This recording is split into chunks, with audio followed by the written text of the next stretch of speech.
Thank you so much. I mean, and thanks for artists like you that inspired so many projects and the labs that we are doing in here in Colombia. So Hmm. I wanted to also to bring or to, now that Juan is with us, to remind a little bit on the lab, on the 27th lab that you were in Colombia, going to Choco, going to other places, and with many students. So would you, Juan, do you remember Yes, something? Mhm. into the lab. Was amazing that every time you gave talks in Quibdó or in some of the 7 or 8 high schools, regardless if they were private high schools or or public ones, and sometimes accompanied by the University of Antioquia art students, Hmm. afro. uh, that you were always so well dressed with a tie like an executive but an artist, which is the Hmm. nice feeling of it. But there was always an emphasis on education. Could Hmm. you expand the reason why, the emphasis on that education might help society for a fairness, inclusion? Yeah, absolutely. Um, you know, having grown up in a so-called impoverished environment, my parents always promoted the idea that your surroundings don't determine who you are and what you can accomplish. And it was always um, explained that education was the key to overcoming circumstances that you may be currently experiencing. And so, we had to make good grades because they required that of me and my siblings. And so, after being able to, move on from that environment and use my art and my study habits to have success in school, I had firsthand knowledge how powerful education was. And so it was important to be able to communicate that message to students who were growing up in a similar environment that I did, because many times they become targets for drug dealers and criminals to use that type of behavior as a quick way to make money and to have this false sense of success. And so promoting education as a safe alternative to, Exactly. journey your way through life was really important, because I saw too many young people go by the wayside, either being killed or jailed or getting into some tremendous trouble because they felt like that was an appropriate route to success. And so the idea of education is a universal message in terms of how important it is. And so being able to have success in the United States and then travel throughout the diaspora and talk to other students, students of color and just students in general, and to promote that same message of education was really important. And he was an exceptional artist. And I said, "Why are you drawing on cardboard?"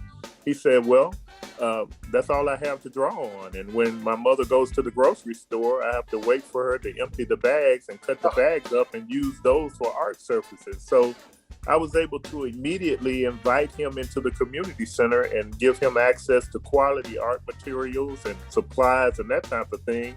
And he flourished. And this kid is now a journalist for the U.S. Army over in Germany. He was a very shy and quiet kid, ended up being a champion forensic student, and just, a major success story through that engagement. I used to rent vans and take students on trips from their community all the way to Washington, D.C. Alejandro and Juan, I'm running into many of those same students as adults who are successful and who are saying to me, "Because of you, Mr. Threalkill, I made the decision to do something positive with my life." And so there is no better gratification than knowing that you had an impact on somebody's life in that manner.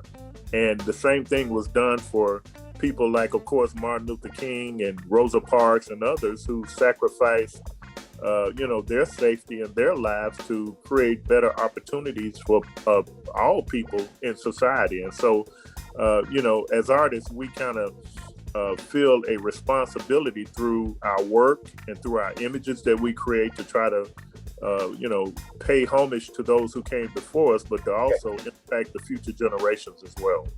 Yeah. But there is also, I wanted just to add something, that the importance of education is not only to give access to capital or to money to the people. It's something else, it's also that, but it's what to do with that money, what to do with that power, what to do, Absolutely. You have to understand a little bit better your community, your environment, the place where you grow up, the place where you are doing things, and your case is very interesting because I had a meeting recently, and we were discussing how artists doesn't like sports. So it's very particular your case that you are an artist. Right. You are studying art because of your sports. So it is very interesting that how you choose for arts as a way to educate yourself, but also how that gives you the opportunity to work in other fields, with social work, with social empowerment, and it's incredible.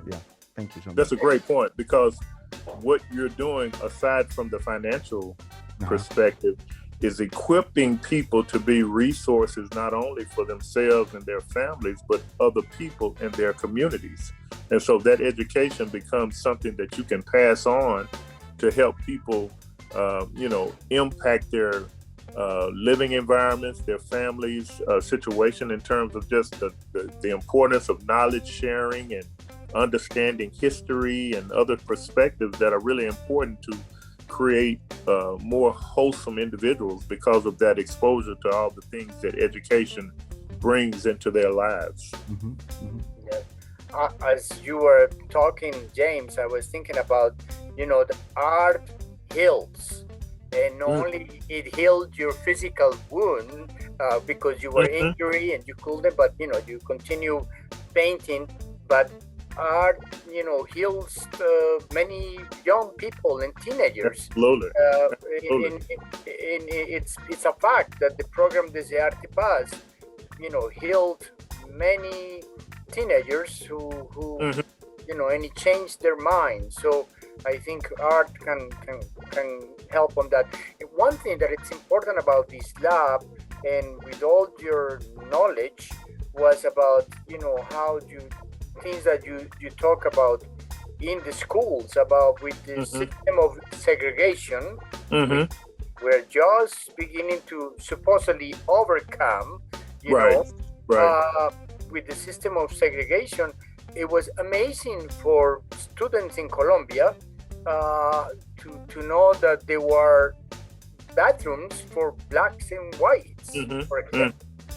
And so normally there's a negative stigma associated with that environment because they began to attract a lot of criminal behavior and a lot of negativity. But when I grew up in those communities, everyone took pride in their homes, and our parents stressed the importance of education and working hard and that kind of thing. And so it was actually my first grade teacher who told my mother that I was drawing in class all day and that there's a good chance he's going to be an artist. And so my mother always had the goal of getting out of that environment and one day owning a house. And so she continually strived to find a house for us to live in. And eventually we moved out of that environment. But my mother actually worked for the Postal Service here in the United States. Yes. And she was she was a black woman who had worked seasonally, and she did such a good job that the postal employees encouraged her to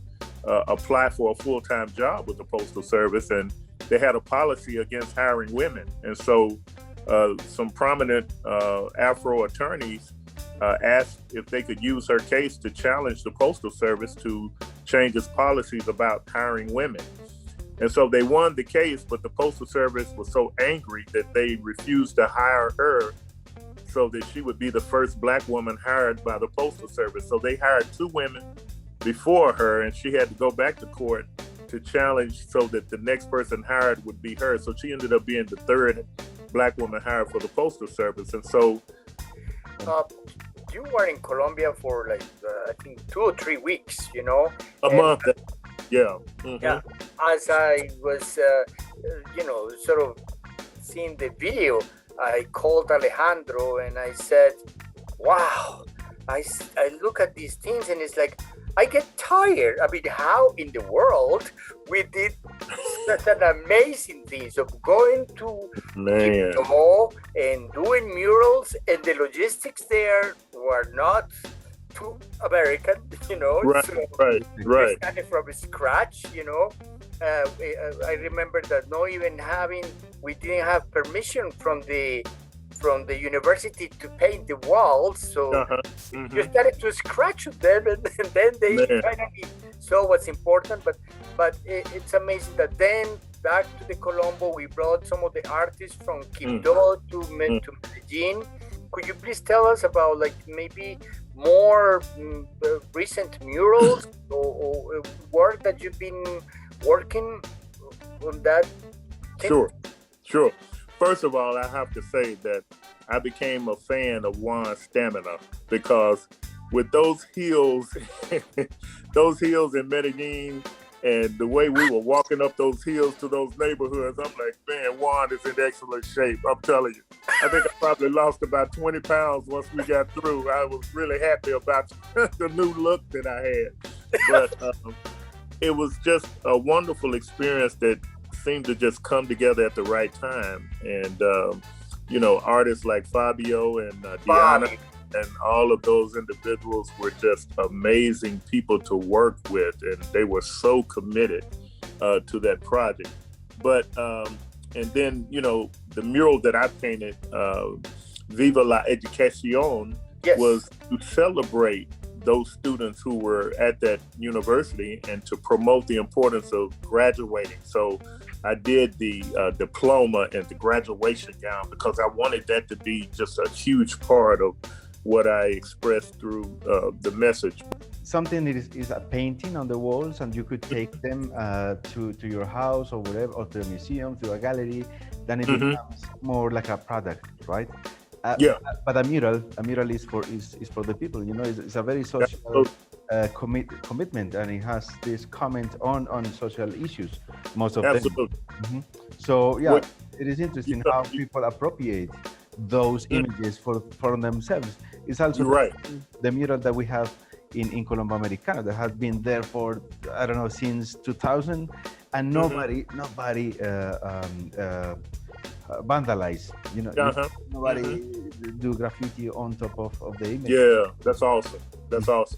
Yeah, so I think we discussed this already, but it will be nice to emphasize the power that art have in social change. One of the things that we recognize that power. We think it is important to teach art, but it is also another way to get people to know better about themselves and about the topics we propose them. So, for example, we have words to describe things, we have numbers to measure, we have numbers to count, but then when it is very complex, how to understand the complexity, we need symbols, we need art, we need absolutely poetry, we need music, and those things are part of our own reality, is part of our imagination, is part of our plans for future. And there is this thing that a good artist is the one that somehow build better communities. And that's a great point, because historically images of Afros and Latinos and other people of color have been so distorted by mainstream artists who portray them in very negative ways, and it could be very detrimental to an individual's self-esteem. When I was growing up, and Juan remembers this from some of the slides that I presented during my talks, there were these images where an Afro had the big, huge, overblown lips, nose, eyes bucked wide open, and that type of thing. And people, in many instances, became, ashamed to be associated with being an Afro. And so artists started to promote images that express pride in your ethnicity, in your culture.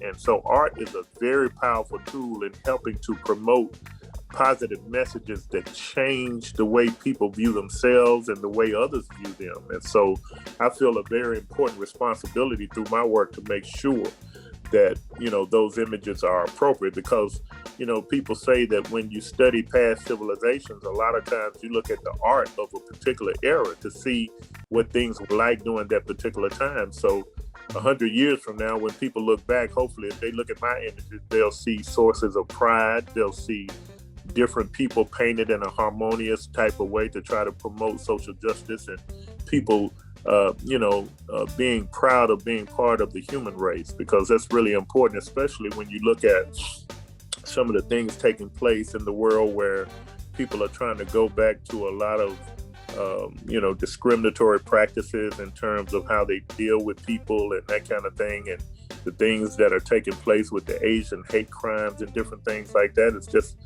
this nonsense that people spew a lot of hatred. And so I traveled there and spent a month traveling from Johannesburg to Soweto. And there were a group of students at this school similar to the Colombo, where they were being educated and studying art and that type of thing. And we painted this mural that included Nelson Mandela, Steve Biko, who was murdered like Martin Luther King for being an advocate for justice, and diverse individuals celebrating South Africa's new emphasis on freedom. And so those students got an opportunity to, after we finished the project, to participate in a press conference where they were on television, and it was just so exciting. But one of the musicians that was working on the project from South Africa was a bass player named Victor Masando, who had traveled the world with Dizzy Gillespie and other jazz musicians. And so the musician was going to be playing during the concert. So he invited me and my guests to come up on stage and sit while he performed. It was 4 rows back from Nelson Mandela. And so back then you didn't have digital photography. So I had this little box camera, and I'm thinking, I'm 4 rows back from Nelson Mandela. I'm going to shoot up this camera, taking pictures of him. And so Ray Peary, who worked with Paul Simon on the Graceland project, he said, "James, go show Mandela the painting that you did of him." It was a photograph. And so it was a seat right behind Nelson Mandela. So I went up there and sat behind President Mandela. The band was playing to my left, and I tapped President Mandela on the shoulder, and he didn't say a word. He just turned around and did this, and then turned back around. So when the band stopped playing, I saw President Mandela turn to his huge bodyguards, who were twice my size, and they started looking around as if they were looking for me. So one of the biggest guys came back toward me, and I'm like, "Oh, guys, I think I'm done. They're probably going to put the South African necktie around my neck." And so he came back and said, "The president will see you now." Ray Peary, the musician, he came up to me and he said, "James, stand up. Let's take a picture with Nelson Mandela with your camera." I said, "I shot all the film up, man, and I was 4 rows back." And it wasn't like a digital camera where you could delete and then have some more pictures to take. And so when he realized I had shot my film up, he said, "James, you big dummy. You come all the way over here and you can't get a picture with Nelson Mandela." Thinking that was how close I was going to get to him. But that experience was incredible. And I had always dreamed of going back to Africa. And so that was a wonderful opportunity for me. Yeah. Just like a sentence, with a famous phrase that you put in the mural, and I think it's going back to the Depression, because we go back to the years of the Depression in the States, but you're talking about, like, seeing humans as humans and not going into these aesthetical things which are very racist. And I think you wrote, "I am a man."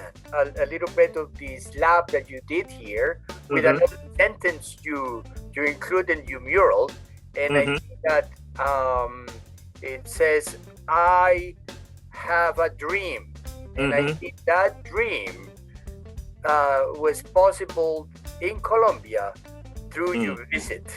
Oh, absolutely. Very, very inspiring, and it will be. Yeah, thank you for sharing that recollection.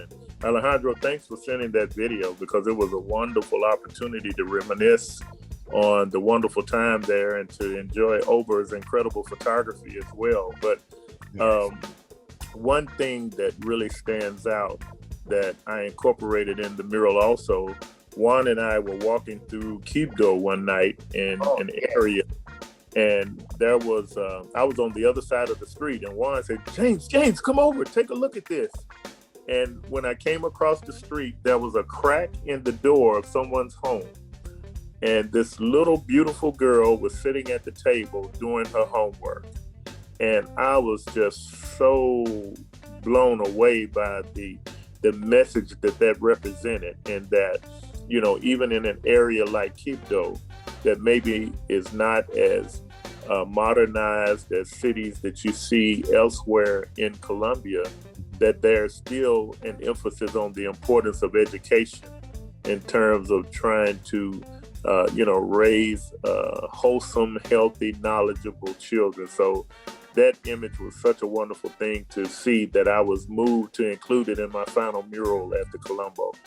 Cultural leaders, and there's a very, very nice examples on how the culture is developing in those places. For example, Chop Keep Town and some other musicians, and even Fabio, he's a good example of what is happening. He's now doing well, doing his music. He's a very, very famous artist now in our city. So it's, that's awesome. Yeah. Wow, it's fantastic. And Edilma, the painter too. She Dilma, I've been keeping up with her and her group that she's been singing with. And they actually traveled here to perform at Tennessee State. And I was able to go over and say hello to her a few years back when she did that. But that's really wonderful to hear. Thank you so much for this time. It was wonderful to know about your history and about your experience in Colombia. Thanks, Juan, again for these insightful comments. And it was very nice to have you. Absolutely, my pleasure, and the best to both of you. It's just so wonderful to be able to visit with you, and I always enjoy it every time. I have a dream in Colombia. That's right. We all have a dream to make the world a better place. Absolutely. Okay. Thank you so much, James. Great. My pleasure. You all take care and talk to you soon. Thank both of you so much. Absolutely. Dos amigos. Ciao.